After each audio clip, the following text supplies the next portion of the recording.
بسم اللہ الرحمن الرحیم۔ آج 14 اگست ہے۔ میں تمام اسلامی بھائی اسلامی بہنوں کو جشن آزادی کی مبارکباد پیش کرتا ہوں۔ اللہ تبارک و تعالیٰ اپنے پیارے حبیب صلی اللہ تعالیٰ علیہ وسلم کا صدقہ ہمارے اس ملک کو دن دگنی رات چگنی ترقی عطا فرمائے، اور یہ جو اللہ تعالیٰ نے ہمیں آزادی کی نعمت عطا فرمائی ہے اور یہ جو ہمیں پاکستان کی نعمت عطا کی ہے، اللہ تبارک و تعالیٰ اس نعمت کو تا قیامت قائم و دائم رکھے۔ باقی ایک بات میں عرض کروں گا، ہر کام کرنے کا کوئی نہ کوئی مقصد ہوتا ہے۔ تو پاکستان کے بننے کا مقصد کیا تھا، اور وہ الحمدللہ ہر ایک کی زبان سے یہی نکلے گا، پاکستان کا مقصد کیا، لا الہ الا اللہ محمد رسول اللہ، کہ یہ پاکستان ہم نے اسی لیے بنایا تھا۔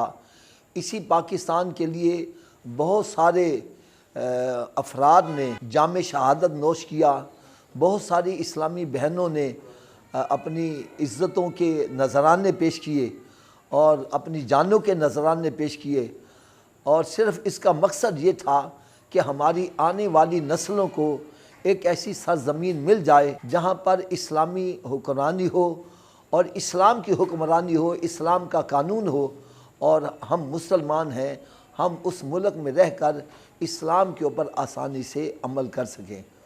لیکن افسوس یہ ہے کہ جب اللہ تعالیٰ نے یہ نعمت ہمیں عطا فرمائی تو ہمارے حکمران ان باتوں کو بھول گئے۔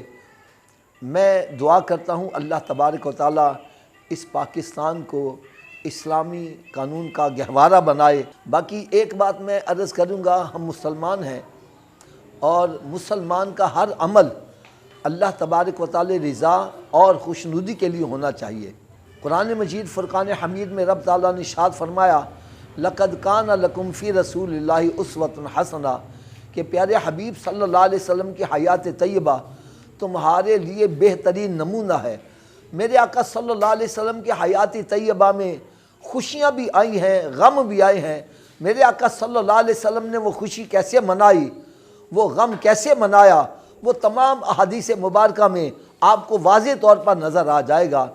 لیکن افسوس ایک بات کا یہ بھی ہے کہ آج ہماری نوجوان نسل سرکار دو عالم صلی اللہ علیہ وسلم کے دامن سے اور ان کی سنت سے بہت دور ہوتے چلے جا رہے ہیں۔ یہی وجہ ہے کہ آج ہمیں جشن آزادی منانے کا موقع مل رہا ہے، اور ہم یہ خوشی جو ہے اسلامی طریقے سے نہیں منا رہے بلکہ غیر مسلموں کے طریقے سے منا رہے ہیں۔ کوئی موٹر سائیکلوں کے سلنسر نکال رہا ہے، کوئی ڈانس کر رہا ہے، کوئی عیاشی فحاشی کر رہا ہے۔ مجھے ابھی تک یاد ہے، ہمارے پڑوس میں ایک بندہ ہارٹ کا پیشنٹ تھا۔ ویسے تو موت کا وقت ایک مقرر ہوتا ہے، لیکن ایک نوجوان لڑکا اس کے گھر کے آگے سے سلنسر نکلی ہوئی وہ موٹر سائیکل کو اتنی تیز ریس دے کر نکلا کہ اس بندے کو اچانک ہارٹ اٹیک ہوا اور وہ اس دنیا سے چلتا بسا۔ یعنی ہم خوشی منا رہے ہیں، کس انداز سے منا رہے ہیں، لوگوں کو ایذا پہنچا کر۔ خدا را ہمیں یہ جو پاکستان کی نعمت ملی ہے، اس کی خاطر بڑی بڑی قربانیاں دی گئی ہیں اور بڑی بڑی جانوں کے نذرانے پیش کیے گئے ہیں۔ آج ہمیں یہ آزادی کی نعمت مفت میں مل گئی، ہم اس کی قدر نہیں کر رہے۔